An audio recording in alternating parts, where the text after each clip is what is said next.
Hello and welcome to Nice and Blunt. I'm Adam Mariancho. Today's Wednesday, April 30th, and it's time for a mock draft on Underdog. We're going to begin in just a second. Let's hear that intro first.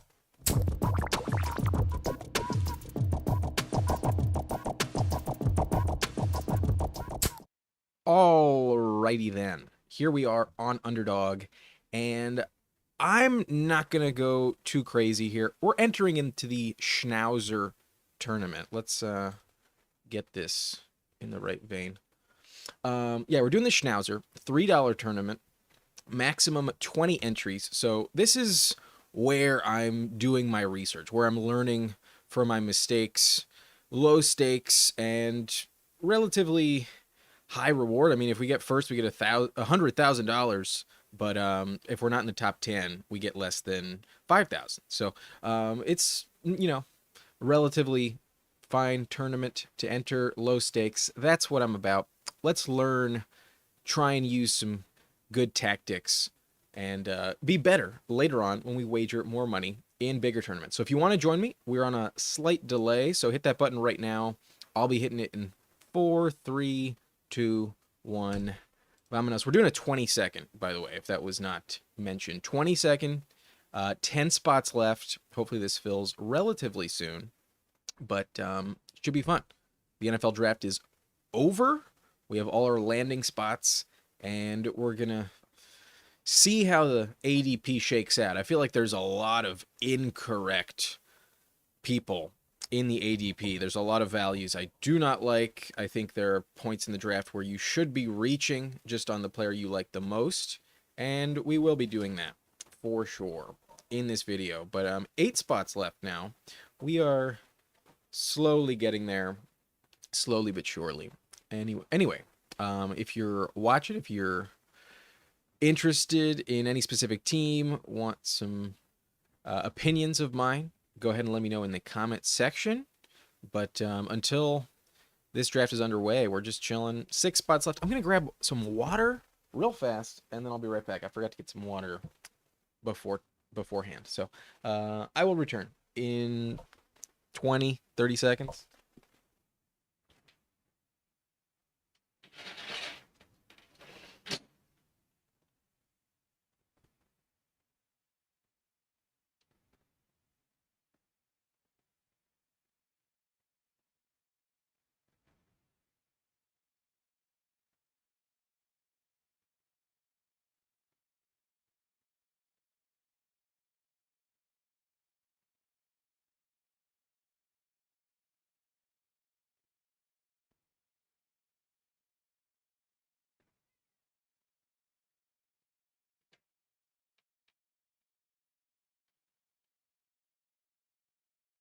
Okay, I'm back.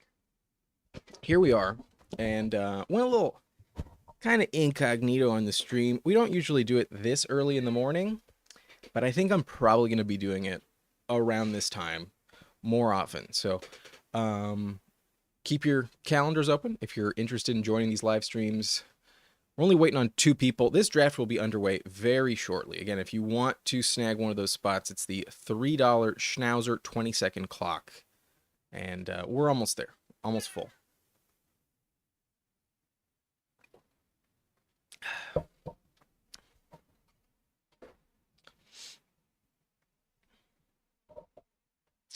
So far, the drafts I've done, like, there is a marked point where it just becomes bullshit. The ADP has, like, no value at all once you hit, like, pick 100. Past that point, it's all really, really messed up from the pre-draft assumptions, and there's so many players that I just don't want to be taking that are going way too high. And if you want to reach, like, even like 20 picks on someone, I think it's justified. I think depending on how your team is built up to that point, just take who you want. Right now, the ADP is trying to get fixed, and it might take 3 weeks for this to happen. So take some agency when you're drafting on Underdog these days. Like, don't just follow the ADP. It's really, really messed up in the later rounds. So for that reason, I kind of like drafting a quarterback or tight end later on, getting a value on that position, and being in a safe spot at wide receiver early on, I think is the way to go, because once you hit pick 100, it's not the same. It falls off so fucking fast. Even like pick 90 at receiver is gross. Maybe even pick 80. I might be overselling it. Like, I guess underselling it. It's terrible. But Saquon's on the thumbnail. We get pick 2. We're going to go Saquon. Pretty easy RB1 selection. Overall, I just don't think you can go wrong with that. 2,000 yards and 16 games last year. And although you need to start 3 wide receivers on Underdog every single week, having the best running back that you're safe knowing is going to contribute every single week is a luxury to have. So I am not afraid to draft an early running back on Underdog this year. I think, honestly, that's the way to go. If you're not getting a running back in the first 3 rounds, you kind of get buried at the position a little bit. Like, not entirely. It's not like you can't make it work. But last year, we were hitting like round 5, and there was like only 12, 13 running backs who had been taken at that point. Now, you hit the end of round 2, and that's the cutoff point for RB12. And it's a 12-team league, so starting running backs are all flying off the board in the first 3 rounds at the RB1 slot. So I'm not afraid to grab Saquon. I do kind of prefer the wide receivers in round 1 in general, but when we have pick 2, I think there's no need to overthink it. If you don't get Jamar Chase, just take Saquon. You're not really going to get Saquon past pick 3 at any point in time. So get the exposure when you can. The fantasy gods were nice to us, gave us a high pick, and getting some of these stud options in the top 6 feel a lot safer than the players in the back half of round 1. So not going to overthink it, just going to take best player available. And most of the time, that's the strategy I use. Just the best guy, unless our team is just dying for a certain position. We're not going to reach too far if we don't have to. So early rounds, not going to get cute. Just take Saquon.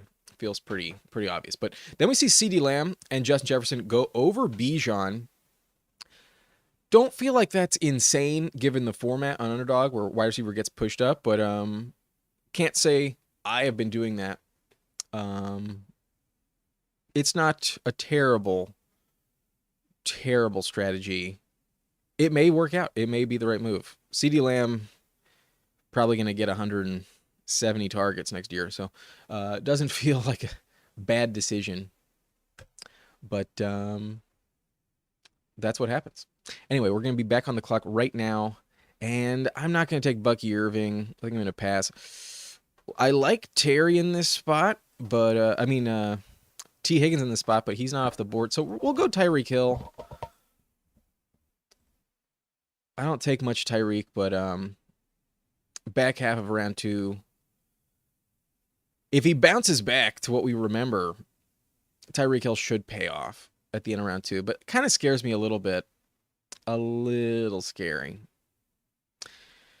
Team 1, I don't know what the fuck they're doing, going Travis Hunter, Ted McMillan at the 2-3 turn. That's insane. Definitely not going to do that, but we're going to go with Terry McLaurin. We're going to take Terry. And I wish Jaden Daniels could fall to us. He's not going to fall that far, but I do think Terry's a very safe option. Cashvy, shocked we go Tyreek Hill. Shocking myself a little bit. Can't say it's a common decision, but I'm willing to go Tyreek every now and then. Every now and then, we'll do it.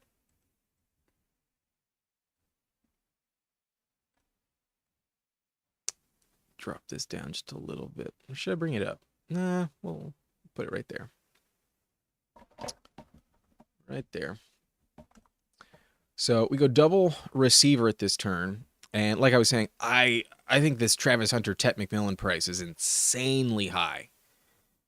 Travis Hunter, he's talented, but he's playing alongside Brian Thomas.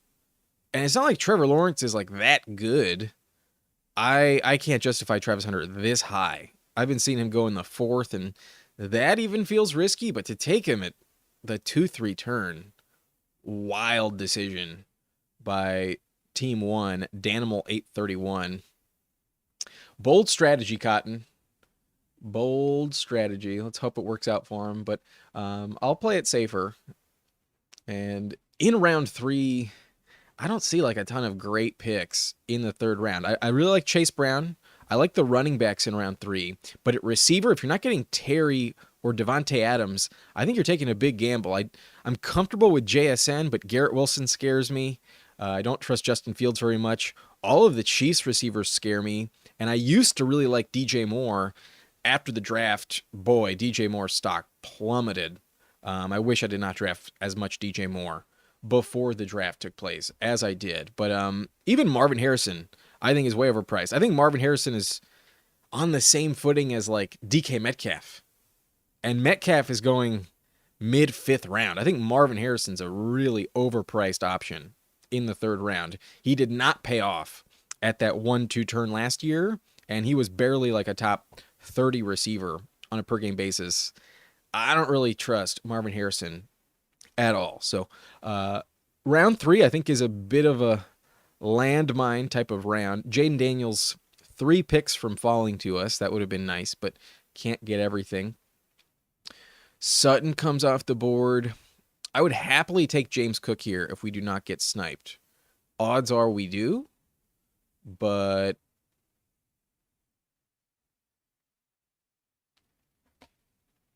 we are kind of in a decent spot for a Jalen Hurts stack. I should probably take James Cook, but we have Saquon, and I'm going to set us up for the Jalen Hurts stack. Let's go Devontae Smith as our wide receiver 3. That's decent value. I'm happy with that. I do think James Cook was probably the better pick, but an underdog, we need receivers, and we also need a stack. And this team is probably going to go with the Joe Burrow stack, and that leaves us Jalen Hurts. So we have a Saquon, Devontae Smith, Jalen Hurts double stack, and that's probably more valuable than just having James Cook straight up. So as much as I like James Cook value, I think he should probably be going. I'd rather have James Cook than Breece Hall. For the sake of our team, because we had Saquon, let's be a little hyper-focused on Philly and take the stack while we can. So maybe A.J. Brown gets hurt this season. Maybe Devontae is that true alpha. But even if that doesn't happen, Devontae Smith can put up 10 games with over 16 points. So happy to have that combo. We've got 3 Eagles. And other than Jalen Hurts getting injured at the back end of the season often, like there's a couple years where Jalen Hurts misses valuable time in the fantasy playoffs. Jalen Hurts is a pretty smash pick. So the tush push may get banned, may limit some of his value, but if anything, that just means more passing touchdowns that might go to Devontae Smith and more touchdowns that probably go to Saquon Barkley. So not going to overthink it, just stick with the stack, and that is a difference-making selection in best ball. So don't have to worry about hyper targeting stacks later. Having one early with a stud quarterback does feel like a value. So happy with that. And given the risk of Tyreek Hill as our wide receiver 1, I do feel a bit safer with a third receiver there. But I do really like the value on James Cook. James Cook had 18 touchdowns last year. Don't think that's going to fall off too much with Josh Allen. So, after Jalen Hurts, we have RJ Harvey. Damn, this guy's flying up the board. RJ Harvey, I have not been taking him as other people have been reaching on him. Like that's insane to me. RJ Harvey right behind James Cook over Joe Mixon and Travion Henderson. Whew. Some weird ass shit happening on Underdog these days. But RJ Harvey, Jordan Addison, George Kittle, Joe Mixon, Rome Odunze. Man, I don't get that price on Rome Odunze at all. Metcalf, Chuba Hubbard, Jalen Waddle, Travion Henderson. Travion Henderson's a good 5th-round pick for sure, but Burrow falls to pick 63. If you're not taking the stack at this round 5 turn, Burrow probably deserves to be falling. Burrow does not run the ball very much, and without the stack, it's kind of unjustified. So the team takes him with Chase Brown, and that feels like a much more appropriate value on Joe Burrow. But then we see Judy, Juwan Jennings, Jaden Reed, Chris Godwin go off. Godwin, I think, is worth taking in the 5th round because if he's healthy, you're getting a top 10 receiver. I know they drafted Ibuka. I know they have Jalen McMillan. I know Mike Evans is there, but Godwin, when healthy, is still a stud.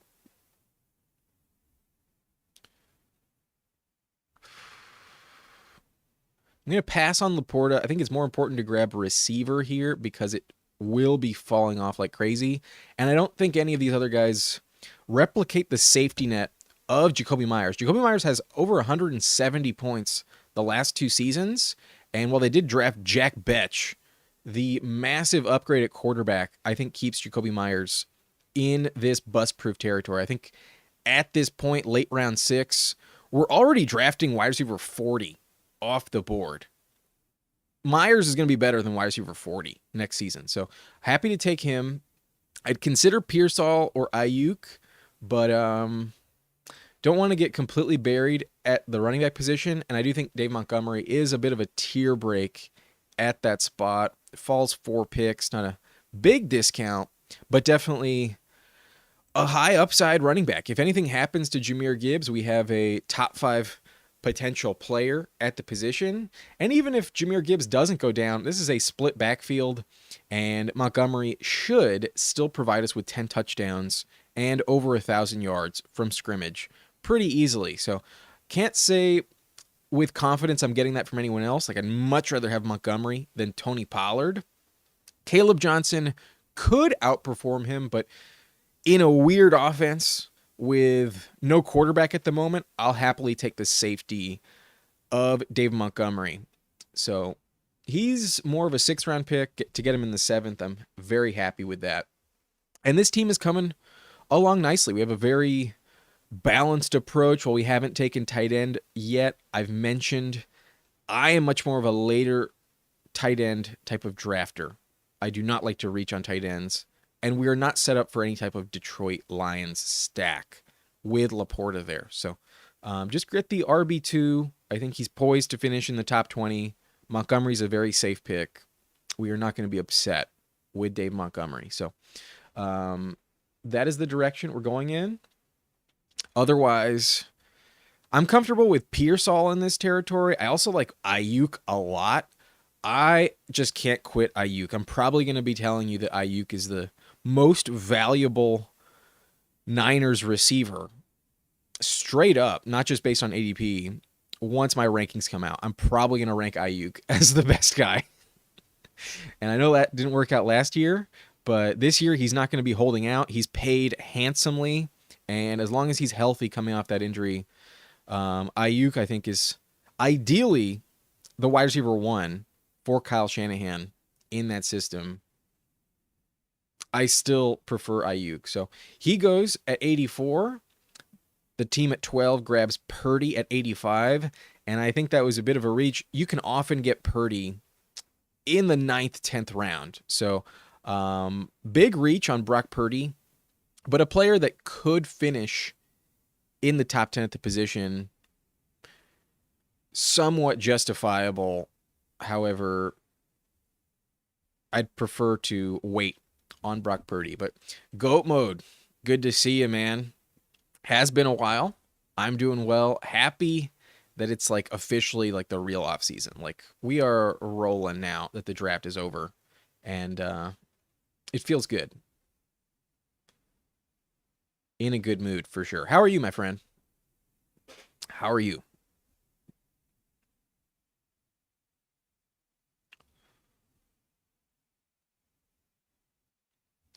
So Ibuka goes after Purdy, then Swift. I think this round 8 reach on Swift is very appropriate because the odds he falls to 106. With me drafting with you, that's not going to happen. I'm not going to let Swift pass me at pick 98. So the team at 10, taking him at 87th overall, made the right selection. I think that is worth it. But wide receiver is so gross.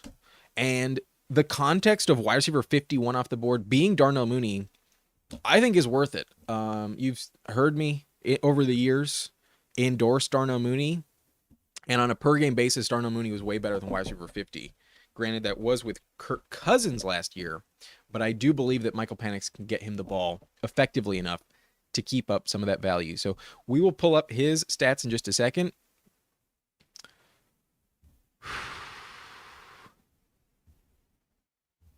Gross. This is terrible, but I'm going to go Brian Robinson Jr. I think Brian Robinson is that goal line back. The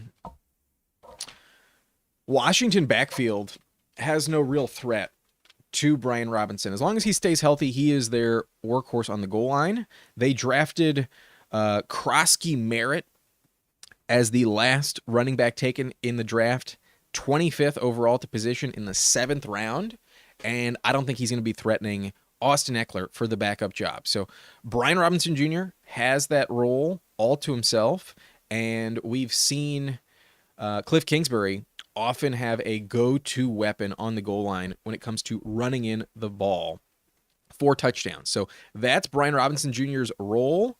I see a lot of split backfields everywhere else at this point, and I don't feel really confident in drafting Pacheco.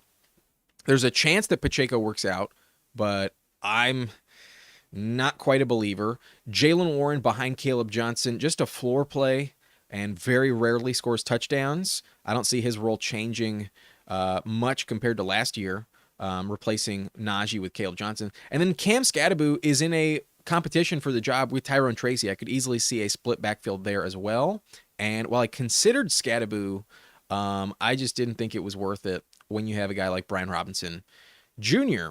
on the board. So that is my pick. Sometimes he goes in the next round. We reached on him a bit, but at this point, early in the season, when the ADP is this messed up, you should be reaching when you feel confident that you're getting a safe floor with a guy like Brian Robinson. And that's what I feel I'm getting. But GOAT mode, you have been good. How are you feeling about your Chargers? Oh, I'm so hyped on the Chargers, man.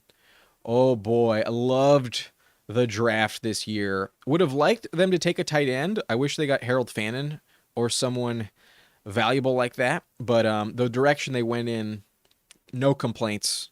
No complaints at all. Love the Hampton pick. Didn't think he'd be available at 22. Perfect fit alongside Justin Herbert and Najee Harris. Draft your Chargers. I also love the Trey Harris pick in round 2. Very safe selection with Jaden Higgins off the board. So should be nice. Glad to have Mike Williams back on the team. Would love it if they signed Keenan Allen. I think that would be the trifecta there. But at the moment, I feel really, really good about my Chargers. Jonathan, good to see you, man. What's up? Your Seahawks killed that draft. Seahawks had an excellent draft. Bears, I know Goat Mode's a Bear fan. Bears had a great draft as well. I liked what they did on offense.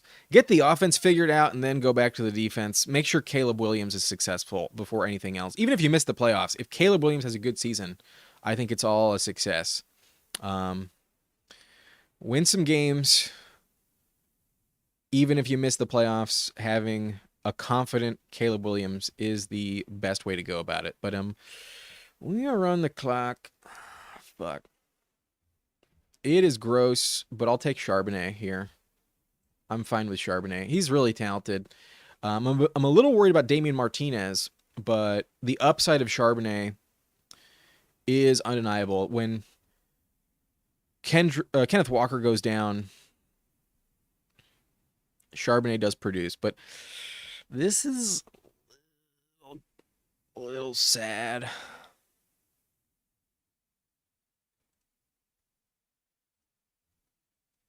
Fuck it. We'll go Hollywood. Yikes. We'll take Hollywood. It's just so disgusting at this point. We could have gone Jack Bitch. Looks like the poll has most people saying Jack Bitch is the most valuable second round pick at receiver. But kind of lost some focus there. And Hollywood did have a decent target share when he returned. I think he could have some spike weeks. And at this price, every receiver is just so disgusting, honestly, that whoever you take, you're going to be upset with. But we can't get so buried at the receiver position that we keep forgetting about it. And didn't really want to go quarterback or tight end at that spot. I am punting tight end a lot in these drafts.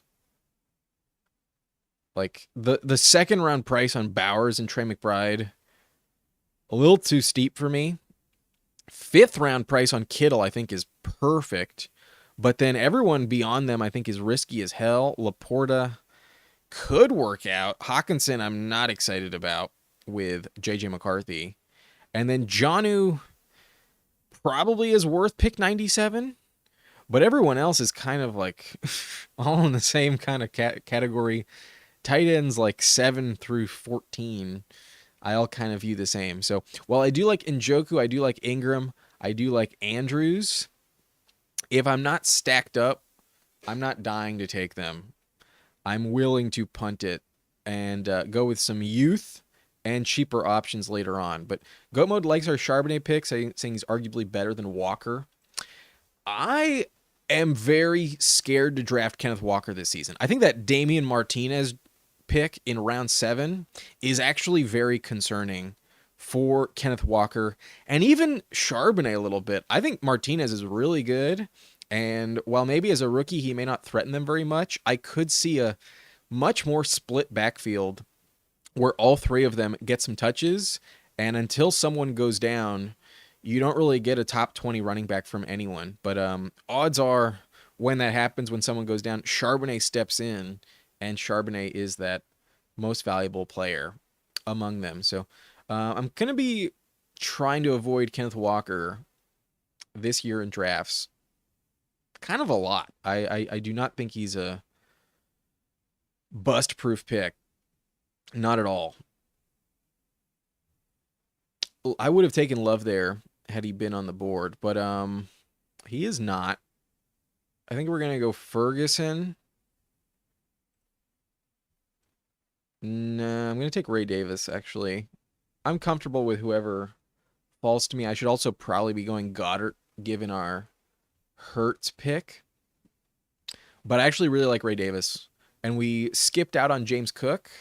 And this group of 5, I actually think is comfortable enough to move off the position entirely the rest of the way. Like, on Underdog, I actually feel pretty comfortable with 5 running backs when I have these type of players. Like, we got Saquon, Montgomery, Brian Robinson, Charbonnet, and Ray Davis.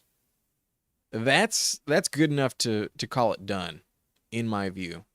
So this gives us a bit of luxury at another spot. That means we could take 3 tight ends. And based on how much I punted the position, it kind of feels like the direction I'll be going in. So, so far, this is the team. We have Hurts stacked up with Saquon, Devontae Smith, and now Dallas Goedert. So, a very good Eagle stack. Running backs, we have Saquon, Montgomery, Robinson, Charbonnet, and Ray Davis. And then wide receiver, we have Tyreek Hill, Terry McLaurin, Devontae Smith, Jacoby Myers, Mooney, and Hollywood Brown.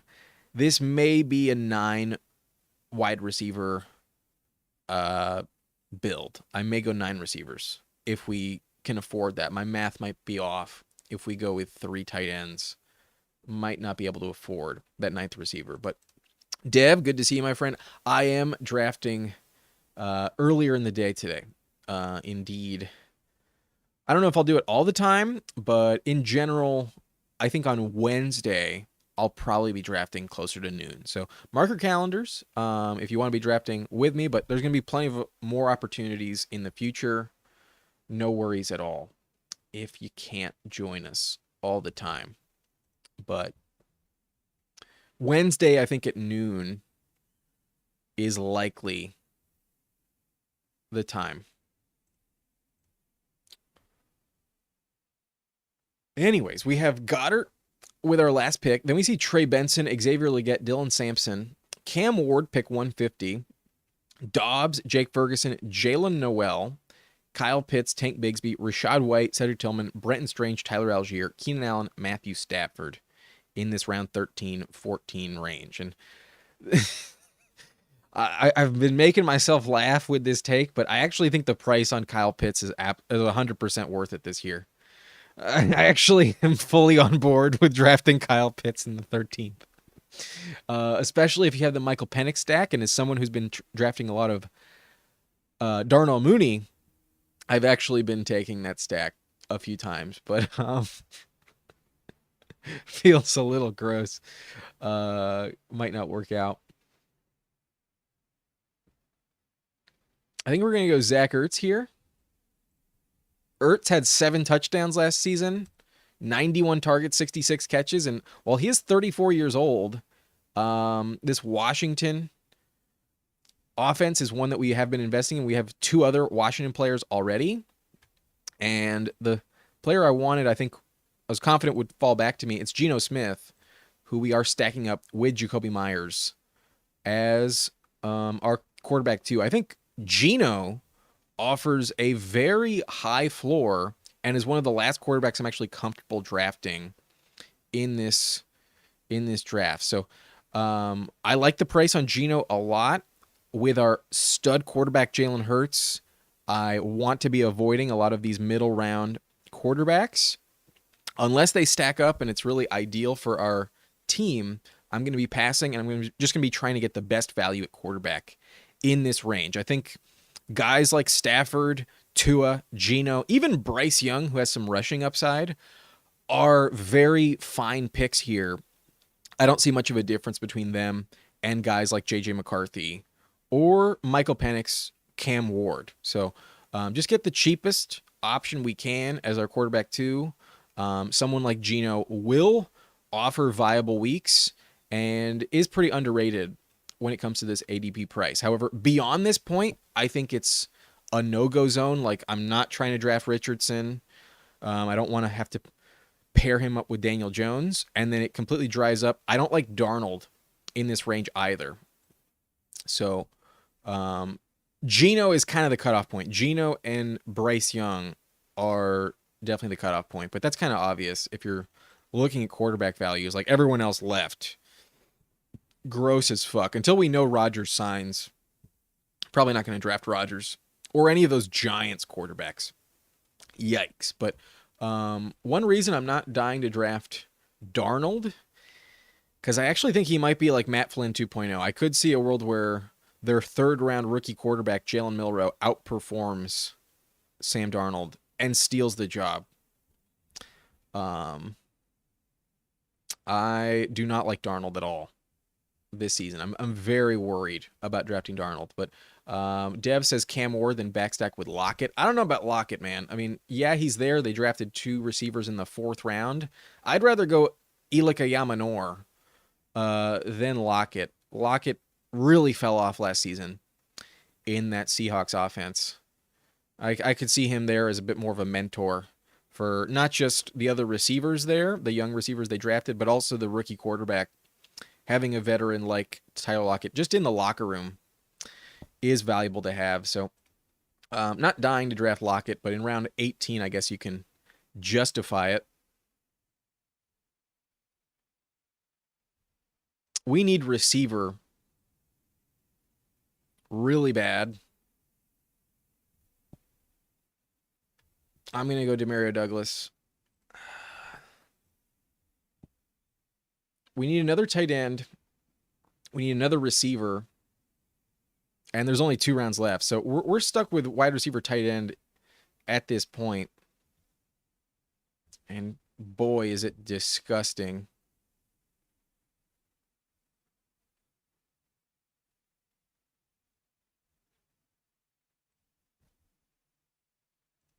I'm going to take Ben Sinnott because I'm not sure who I want at wide receiver right now.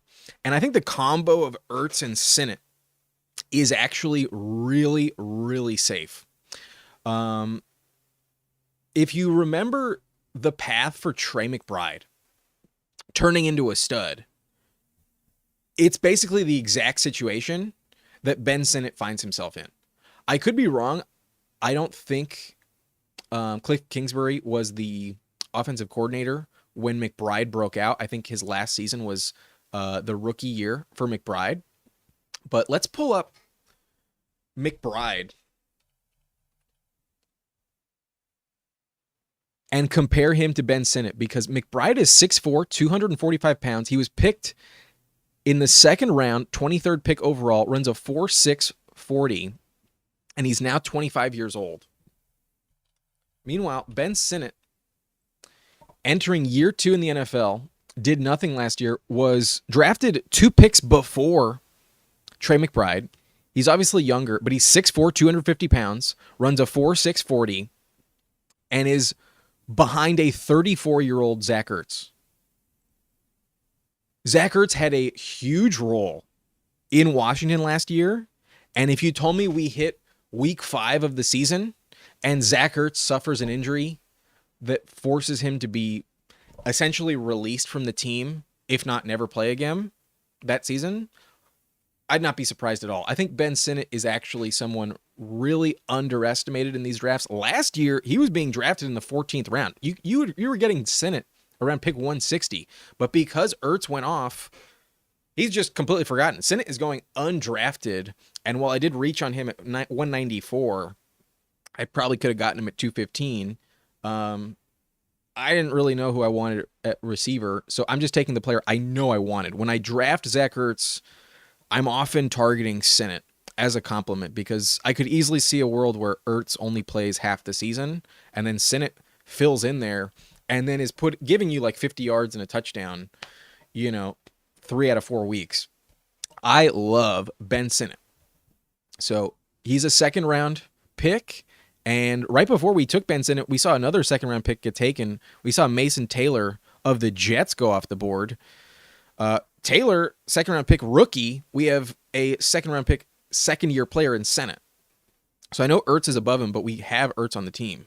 And we are heavily invested in Washington. I am pounding the table on Sinnott. But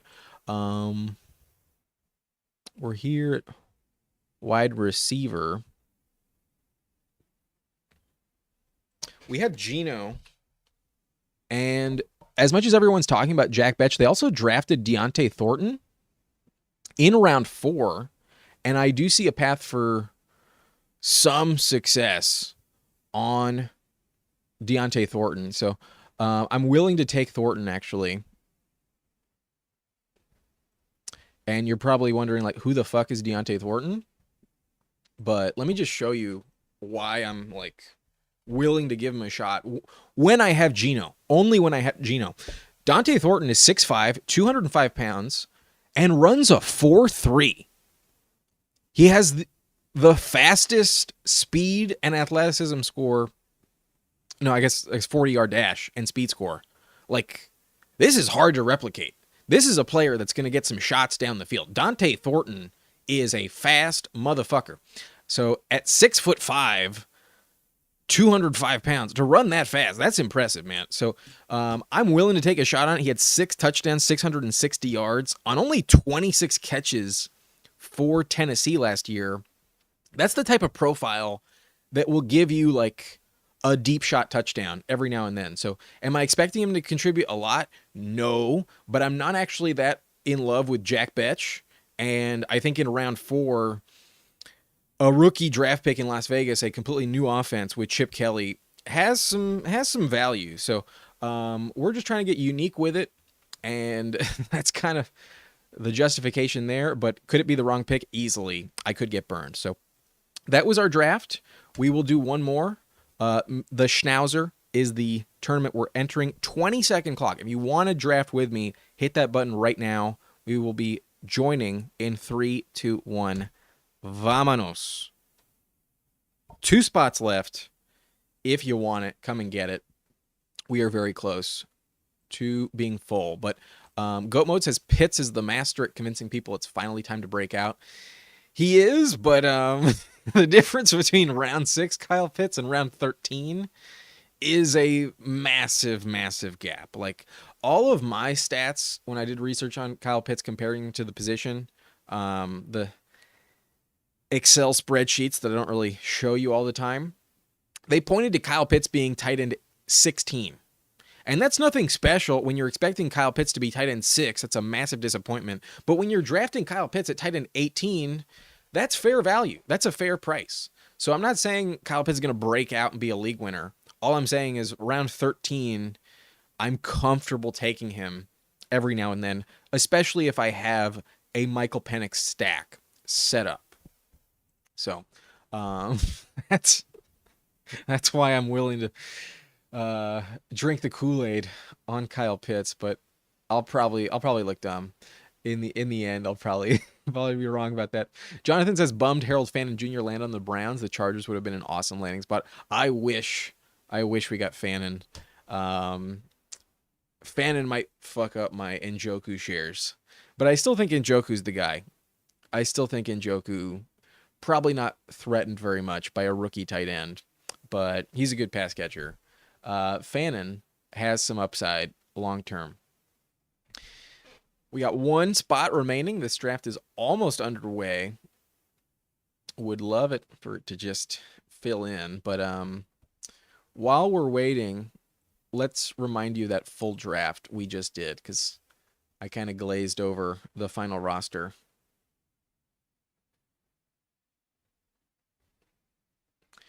Let's remind you of how that team worked out. So far, I have done 10 Schnauzers. Pretty sure it's 10. Maybe it's just 9. Come on. Load, baby. Think I've done... Oh, no, I guess that was my 9th. Yeah, that was my 9th Schnauzer. We took Jalen Hurts, Geno Smith, Saquon, David Montgomery, Brian Robinson Jr., Zach Charbonnet, and Ray Davis. And then at receiver, we have Tyreek Hill, Terry McLaurin, Devontae Smith, Jacoby Myers, Darnell Mooney, Hollywood Brown, Demario Douglas, and Deontay Thornton. Those final 3 receivers do scare me, but I feel like the top 5 are good enough, safe enough not to be worried about it. So that's kind of the weakness of this team. Wide receiver 6 through 8. And then at tight end, we have Goddard, Zach Ertz, and Ben Sennett.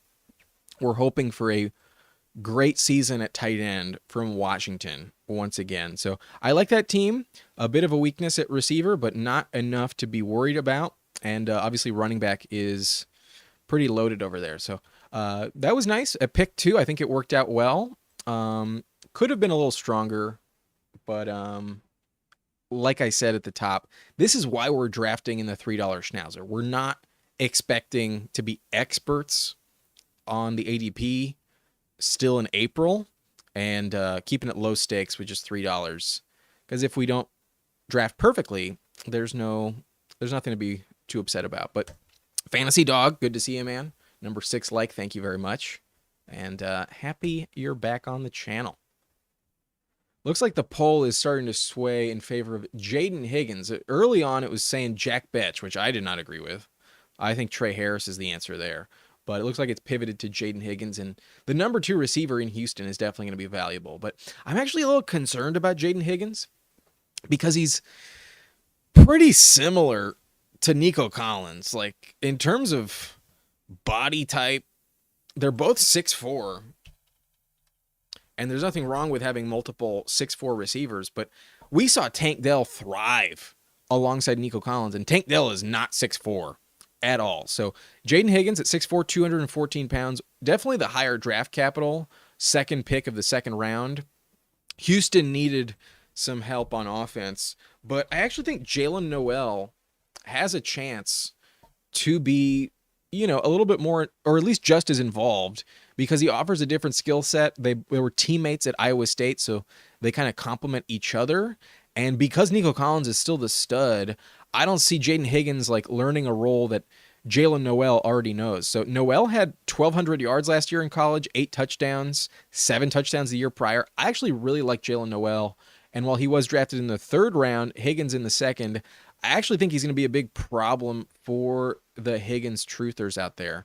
I could argue that Jalen Noel may be more successful in his rookie season than Jaden Higgins. But they also have Christian Kirk. It's kind of a crowded offense, and they did not address offensive line enough for me to feel really confident in CJ Stroud. So Houston has a weird receiving core. If you're not getting Nico Collins, you're making a pretty big gamble that you know what's going to happen, and I cannot say definitively that I know that at all. So Houston feels risky.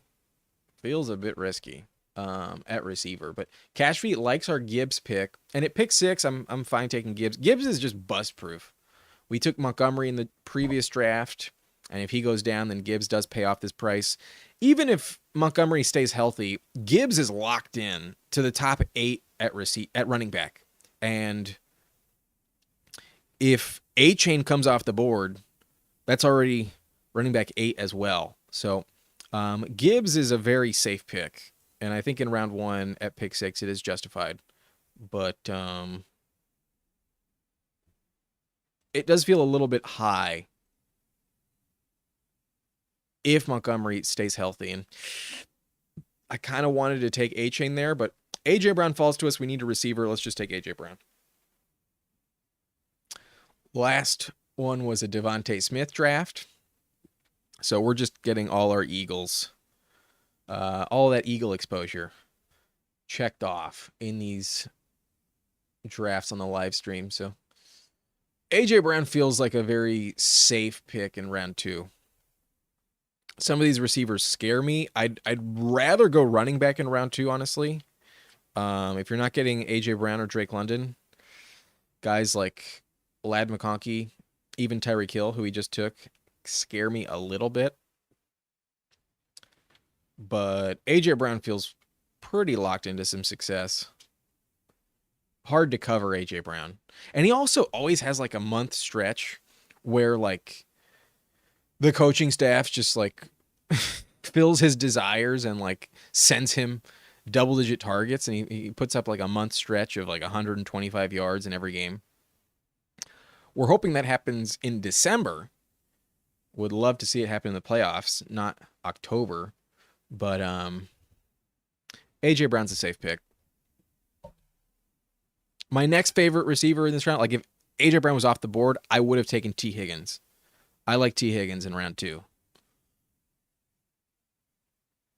Maybe I'm a little biased because he saved my ass in the fantasy championship. I started the Steelers defense in the fantasy championship, got -1 in week 17 in the subscriber league. And if it was not for T. Higgins with a 37-point, 3-touchdown performance against the Broncos, I would have lost. But T. Higgins saved me. I was down 13 points. No, I was down 15 points after Thursday's game. No, that was a Christmas Day game. It was a Wednesday, that Chiefs-Steelers game on Christmas. My opponent had the Chiefs defense. I had the Steelers defense, and I was down 15 points, and I came back to win. I do like Chase Brown a lot in this round, but he's been already taken, so we're going to go Devontae Adams. I think the safest wide receiver in this range, definitely the correct pick in round 3 in my view. I think Terry McLaurin, Devontae Adams are the correct picks at receiver in round 3. If not, draft a running back like Kyren Williams or Chase Brown or perhaps Josh Jacobs, who normally falls to the 2-3 turn. Oh, my comeback was historic, my friend. Like, the final score was like 165 to like 154. Like, and it all happened. I had a huge Lions stack on Monday night. I had Goff, I had Gibbs, I had Jamo, and I had Garendo on Monday night. And I was literally down 80 points going into Monday night, and I won by 9. Gibbs sealed it with like a 35-yard touchdown. J-Mo had 2 touchdowns of his own. Oh, I had an insane comeback in the Subscriber League Championship. Cashy saying, but Bucky was there both drafts, at least AJ over Hill for second round. I don't like Bucky in round 2, man. Like, Bucky's fine. I'm not going to shit on Bucky. Bucky's tempting. Bucky's interesting. But I would much rather take Chase Brown than Bucky Irving. It was very nice. Very nice indeed. All thanks to T. Higgins, though. If T. Higgins did not put up that insane game on Saturday against Denver, I had no chance. So maybe that's keeping me a little bit biased on T. Higgins. But when T. Higgins was healthy, he was a stud. He missed like 4 games and he had 10 touchdowns on the season. And on a per game basis, he was a top 10 receiver last year. T. Higgins was insanely productive.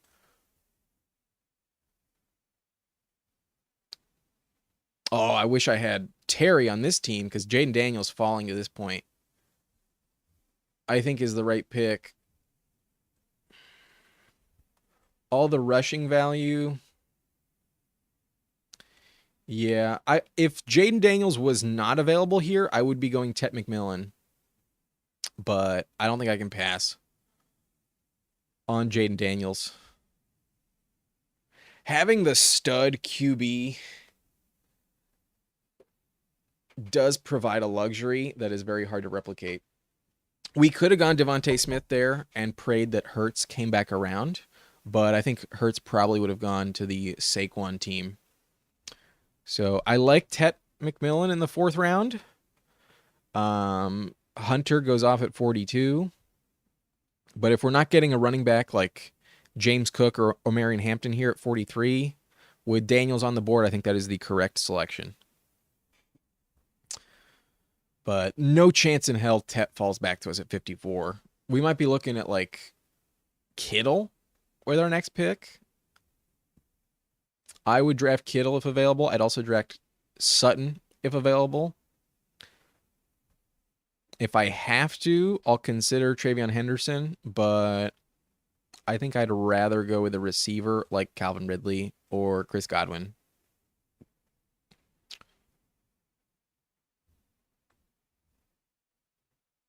Starting in round 5 is where it gets weird, and because the receiver position just dries up so fast once you pass the 7th, I think you might as well just play it safe. And if you're not like getting a stud quarterback or George Kittle, just grab a receiver. I think round 5 is a very good spot to just kind of overlook the other positions and just take a safe receiver.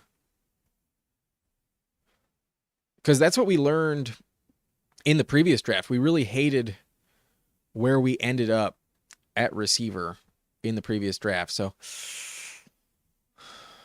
while I think Henderson is going to be outperforming Ridley in terms of points straight up, I think we just need wide receiver 3. We drafted a running back and a quarterback in 2 of our first 4 picks. So we just can't get buried at receiver. I know cash fee you want me to go Chuba, but I could easily see Chuba fall back to us at 67, whereas receivers like Ridley are going to be hard to find in the rest of the draft. I think the only receiver that's on like Ridley's caliber is like Judy, and Judy has nowhere near the same quarterback as Ridley.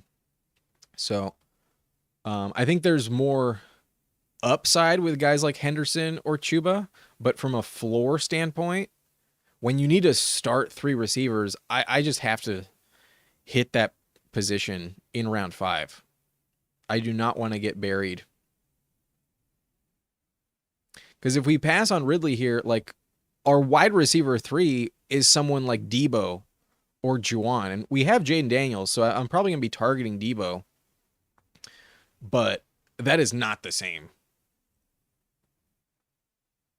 Cam Ward is going to keep Ridley in the guaranteed 1,000+ yard range. Like that's the floor you're trying to take at this point, but Ridley could double his touchdowns with a guy like Cam Ward at quarterback.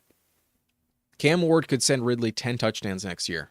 I actually have some high-ish expectations on the Tennessee Titans offense. I actually think they could be pretty solid.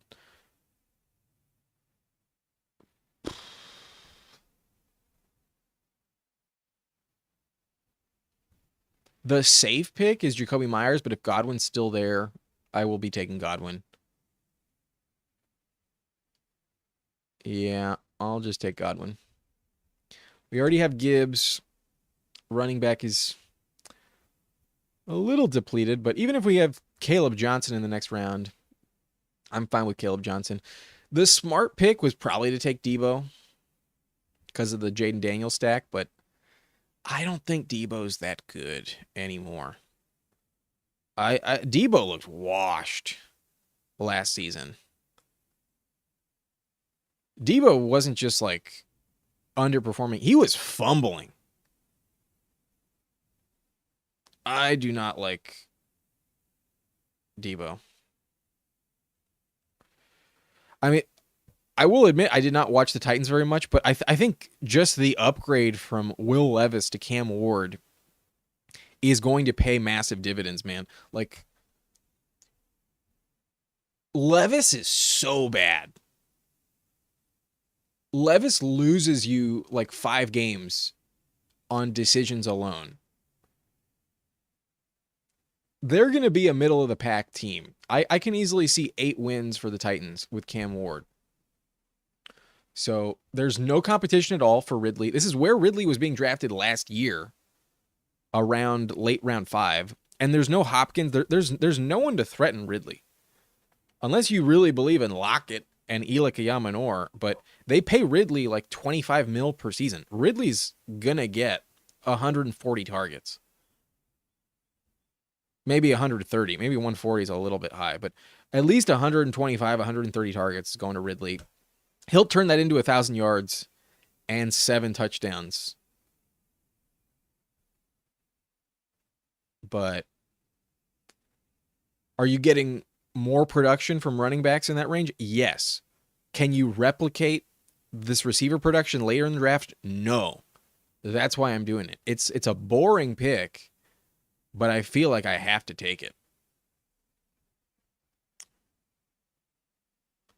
We'll go Matthew Golden. I prefer Ayuk, but I'll take Matthew Golden. Targets does not equal success. No, but it's a pretty safe floor, man. I think you're underestimating Ridley. But I'm not going to belabor this point. On Underdog, you just have to draft receivers early and often. I will not back down from this Ridley pick. Where's Fight Me in the chat when you need him? Go ahead. Come and fight me. Cash me on this. Fight Me. Fight Me is somebody else that watches these streams a lot. That's why I bring him up. He's in the subscriber league. Anyways, we go Matthew Golden. First round pick. They're going to get him the ball. But Ayuk is probably the better selection there. I kind of regret passing on Ayuk.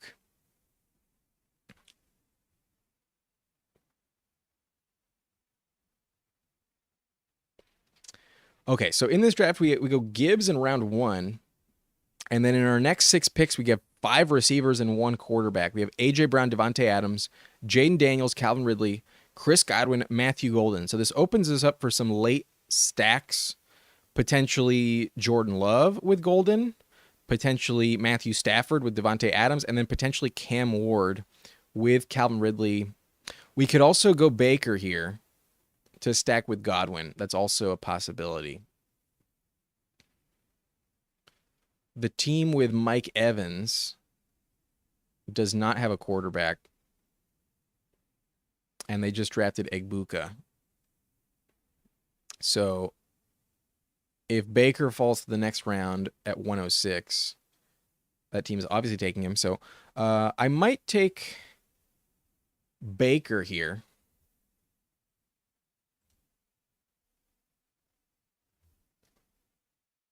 But I have seen Baker fall to the next round a decent amount on some previous drafts. And like I mentioned, I think round 8 DeAndre Swift is the move.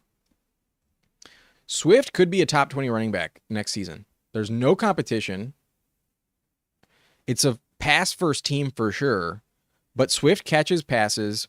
Swift is pretty electric, and Swift has spike week potential. Swift is productive, and because they did not draft a running back until round 7 in Kyle Monangai in Chicago, I think Swift is worth it. I've actually been drafting a ton of Swift in the first 3 days of these underdog tournaments as his ADP is deflated. I think Swift and Brian Robinson are the next best running backs on the board. So that is my pick. So far, our passing on Baker was the right move. There is a fall for him.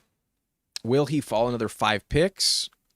We'll find out. But we have Jaden Daniels already, so that's not really the end of the world if we're forced to look elsewhere.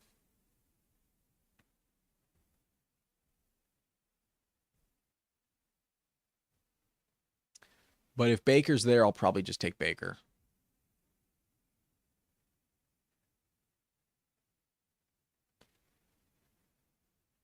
Continues to fall. I like it. Baker's way more valuable than Drake May and Justin Fields. Kyler even. I'd rather have Baker than Kyler.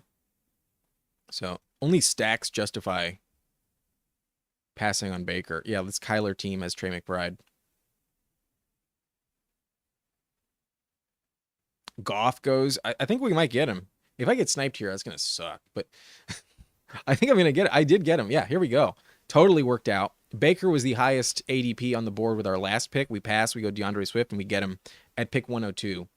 We're not getting him at 115. The team at 10 has Mike Evans and Egbuka already. So we might be targeting McMillan later on. That could be a possibility. McMillan has been falling. McMillan now going pick 127 and might be cratering even further. But quarterback, we are done. We got Jaden Daniels, Baker Mayfield. Jaden is unstacked. This might be another Ertz team. But Baker stacked with Godwin. We can target Kate Otten, Rachaad White, and McMillan left. We still have a bunch of directions to go in with Baker. But Baker was so good last year. I think after Mahomes, Baker is the correct next quarterback. I like Baker in this range. I like Baker, Caleb, Bo Nix, and to a certain extent, Brock Purdy and Jared Goff in this range. I think those are the guys that are worth it.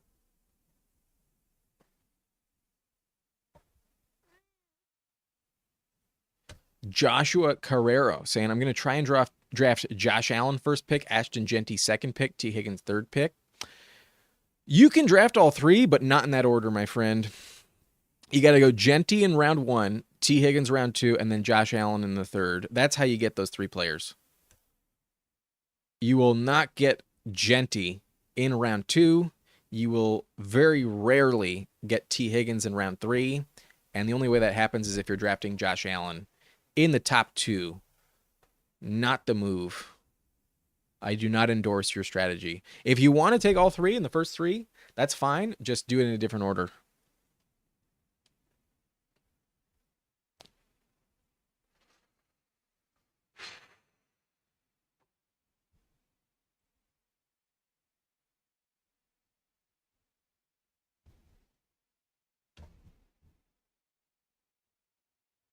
I'm going to take Trey Harris. I do not like the receivers in this range. And last year, the wide receiver 2 in LA for the Chargers, Quentin Johnston, caught 8 touchdowns. Trey Harris will be ahead of Quentin Johnston on the depth chart. And I do see a world where Trey Harris absolutely pays off this round 10 ADP. Wide receiver like 55 off the board. I do believe is worth it. So we're going with 2 rookies at receiver. We have Matthew Golden, Trey Harris, and we'll be targeting McMillan probably in round 12. I think I have to pass on McMillan here.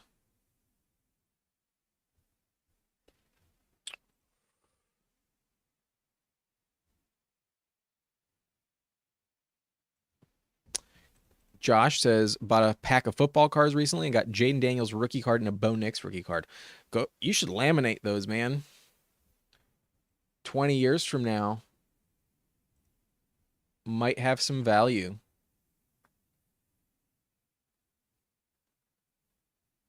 Seal those up. That's the only reason I could justify drafting, like buying like rookie cards as investments for the future.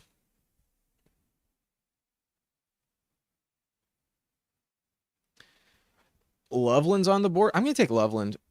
I do believe in this Bears offense. Drafted 10th overall. Loveland's going to get some targets. So maybe I should have gone Caleb Williams instead of Baker, because we do have now 2 Chicago Bears, and that's a pretty nice stack to have. Caleb with Swift and Loveland, that's not bad at all. But I do think Loveland in this range is totally worth it. Loveland's a really good receiver. And I think Kmet is just trash now. Like, Kmet is done in fantasy. Unless he gets traded or, signs with someone else after his contract is up. But Loveland, I do think, is a worthwhile pick here. But I only have 2 running backs at this point. I might really regret this. I may regret passing on Travion Henderson. We also passed on, like, James Conner and some other guys when we took Godwin. Yeah, we passed on Kamara, we passed on Conner, we passed on Montgomery when we took Godwin.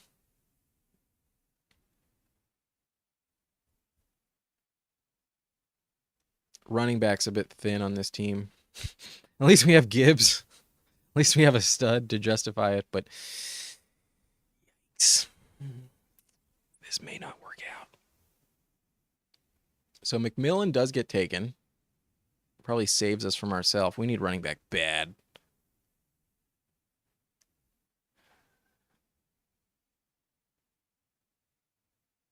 Njoku's falling.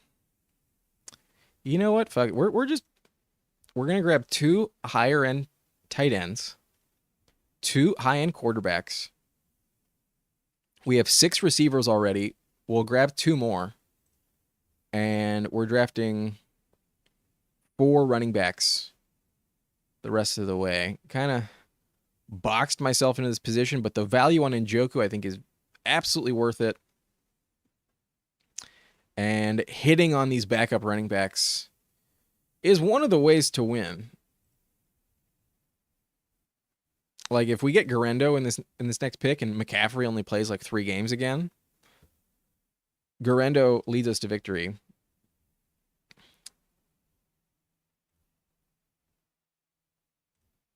Also like Rashad. We'll probably take Rashad with our next pick. I doubt Garendo comes back. But Rashad fills our stack. Yeah, running backs. Sad on this team. And that's usually what happens when you draft 2 quarterbacks in the top 9 rounds. You're going to have a position that's pretty depleted. At least it's not receiver. Receiver being depleted is a death sentence on Underdog. So I don't hate this team. Not at all. Definitely a bit risky. We do not have a Jaden Daniels stack. And now that we took both Loveland and Njoku, Ertz is definitely not really in consideration. But who was I taking instead of those tight ends? I wasn't taking any of the quarterbacks. We already had two. Were we taking any of the receivers? Like, I didn't really want to reach on McMillan there at 126. I guess it was right at ADP, but I didn't really want to take McMillan. We are going Rachaad White. We need a running back desperately. Fancy Dog saying Eckler, Noah Brown. I do like Eckler's value, actually. Eckler's going way too late. Like, is he a stud backup? No. But at pick 180, I do not believe their 7th round pick is threatening Eckler for the backup job. I just don't. So we take Rachaad White, a good pass catcher. He might be completely eclipsed by Bucky Irving, but Bucky Irving is a smaller player. Bucky Irving is a 5th round pick for a reason because his frame is not very big. And if Bucky Irving gets injured and misses time, wouldn't really be the biggest shock in the world. So I see a path for success for Rachaad White. We've seen him be a top 15 player at his position in the past. And because I'm so desperate at running back, I am, talking myself into it. Fancy Dog is doing a schnauzer at the moment, got the same quarterbacks. I think that's a really good combo. Like, you are probably at the top of the pod at quarterback with Baker and Jaden Daniels. You're going to have a lot of 30-point games, very few under 20. And unless one of them gets hurt, you probably have the best quarterback combo of the 12 teams you're drafting with. Like the team that took Drake May and Joe Burrow, I don't think that's better, even though they invested in Burrow before I took Baker.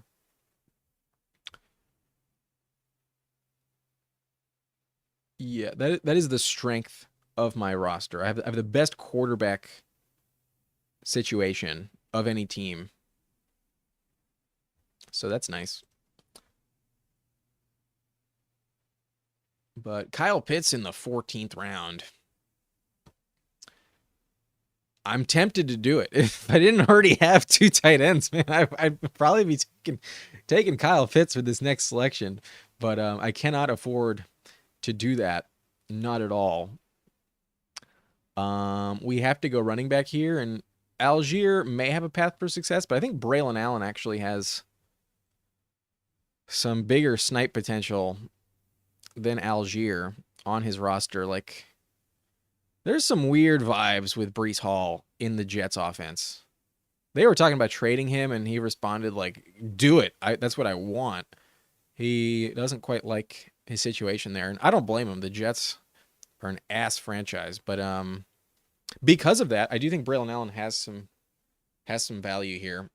We're stuck in the backup range, so like, don't get me wrong, the path for entering our lineup is pretty slim, but we did see some spike weeks from Braylon Allen. There was like a week where he had 2 touchdowns. I could see him put up like 6 touchdowns next year. And obviously, if Breece Hall goes down, then we have a potential top 12 player. That's the argument you're hoping for with any of these backups. Like, that's the same argument with the Rachaad. That's the same argument with Ray Davis, Rico Dowdle. We need things to fall in the right direction for us. But it's definitely possible. Eckler is probably the move here. If not, I actually think Alec Pierce is a decent pick. The man had 7 touchdowns, 824 yards on only 37 catches. 143 fantasy points was actually the most of any receiver in Indianapolis last year. And because of the way it happened, it is perfect for best ball. I actually think Alec Pierce is a good selection at receiver here because it's you're drafting wide receiver 70 off the board. You're not expecting much in the first place. But when Pierce works out, he has big spike weeks. He could catch a 60-yard touchdown from Anthony Richardson. multiple times next year. So he does get sniped, but I did want to bring him up. That's actually a player I've been drafting a lot in this range. When I need a receiver, you know, on this team, it would be my wide receiver 7, and I'm in round 15. I would rather go Alec Pierce than Jalen Royals, Keenan Allen. I still believe in Keenan Allen, but until he signs, it's just too risky. Thielen is too old. Alec Pierce has value in best ball. He has no value in redraft. Not a dime. Because you never know when to start him. But in best ball, that's not something you have to worry about. You're just taking those spike weeks. And Pierce really outshined A.D. Mitchell. When he will contribute, there is chances it's offering us 15 plus fantasy points. So, Alec Pierce, Jalen Tolbert, I think are the only somewhat valuable receivers in this range. Like Dontavian Wicks getting buried on the depth chart. They drafted 2 receivers this year.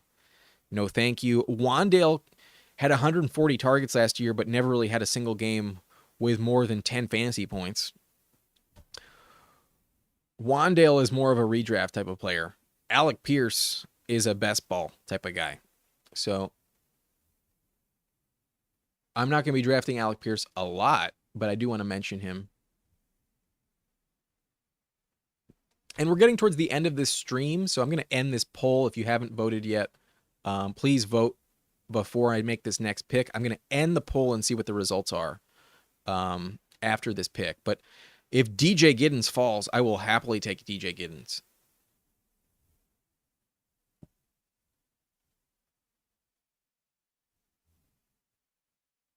Yeah, I'll take DJ Giddens. Almost 20 picks past ADP. Handcuff, obviously, but a handcuff in a valuable offense. That Colts offense had some good options last year when Jonathan Taylor went down. Taylor went down, and Trey Sermon had some top 20 performances. So DJ Giddens, much more talented than Trey Sermon, and Jonathan Taylor is a player who has gone down multiple times in the past. So I'm fine taking DJ Giddens here. I think he's just as valuable as a guy like Braylon Allen or Tyler Algier. That's how I view DJ Giddens. So happy to have him here at a value. And like I said, let's end this poll.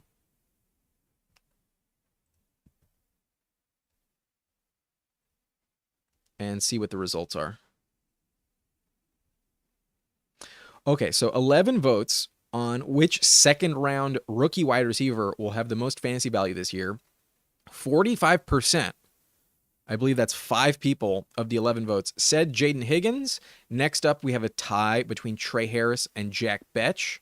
I think that's 3 people voted a piece there. And then not a single person said Luther Burden. I think that is incorrect. I personally would answer Trey Harris, but Luther Burden being 4th on the list, I think is correct. Unless DJ Moore and Rome Odunze just completely fall off. Unless Ben Johnson looked at them and says, y'all are bums. Give me Luther Burden, Colston Loveland, and y'all are just biting the dust.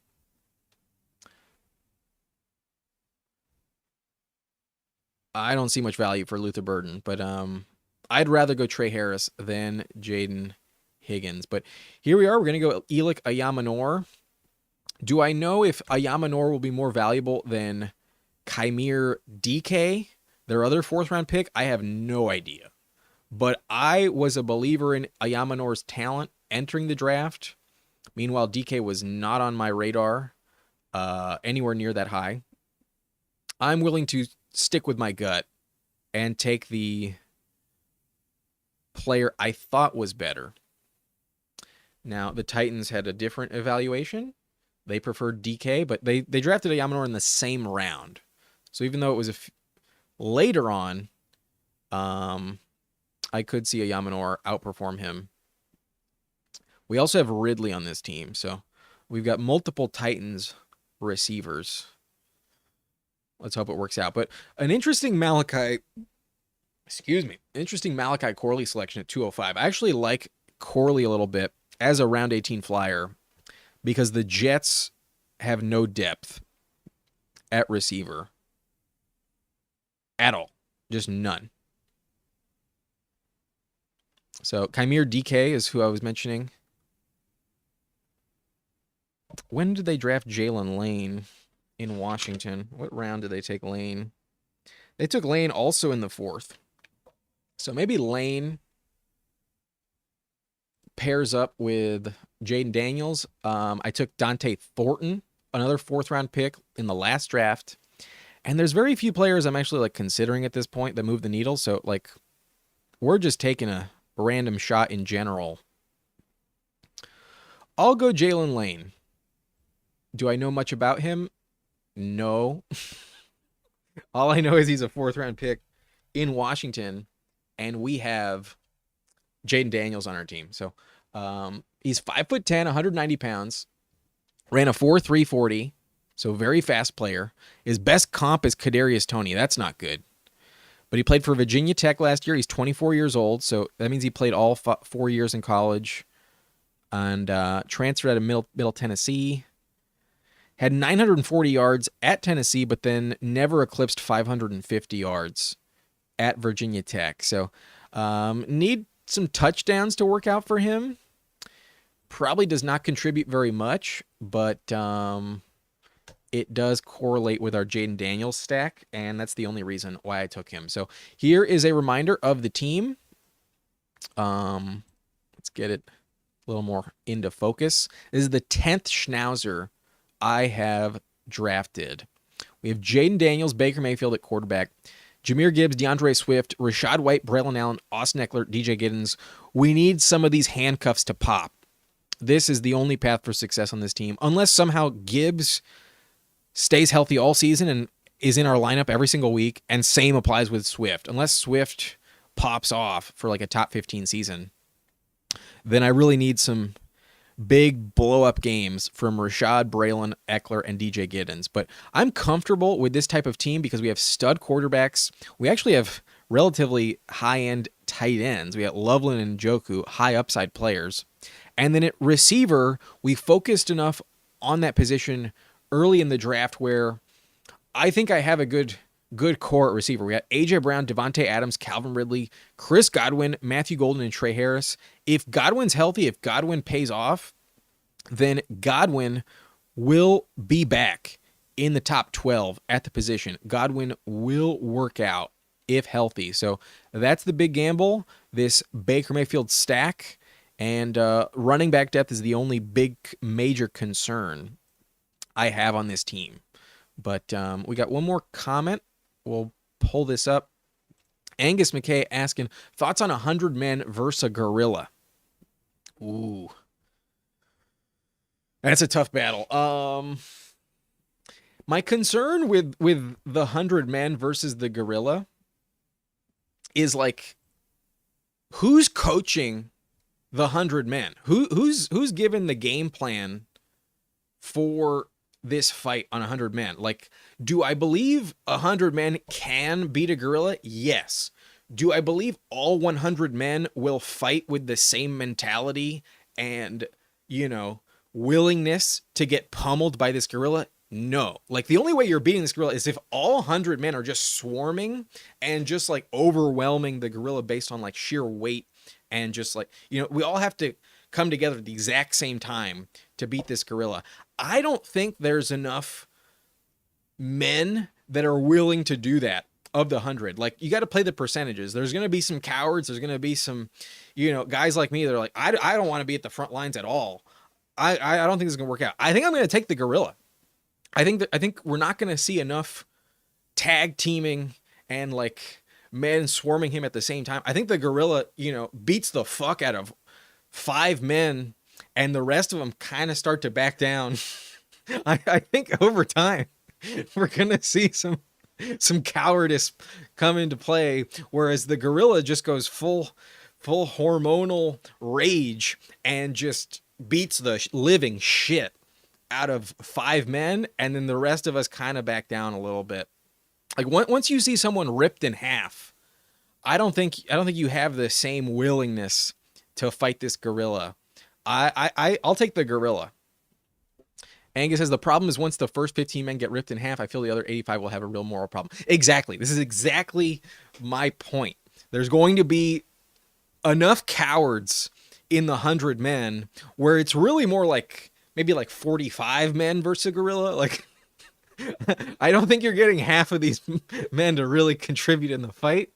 And once it's pretty clear that the gorilla can beat most of them, they will flee. I'll take the gorilla. The money's probably got to be really good. Like, what's the line on this? I feel like you're at least getting like plus 600 on the gorilla, right? I'll take the gorilla and avoid that fight entirely. I'll take the gorilla. Anyways, it's been fun. It's been a good draft, and thanks y'all for sticking with me. We'll be back probably on Friday. I think I'll be drafting on Friday afternoon, Friday around 4 p.m. Pacific time. That is, I think, when I will do the next live stream, do some of these drafts. So have fun. Enjoy your week. Take it easy, and I'll see you next time. My name's Adam Rancho. Thank you for watching. Nice and blunt.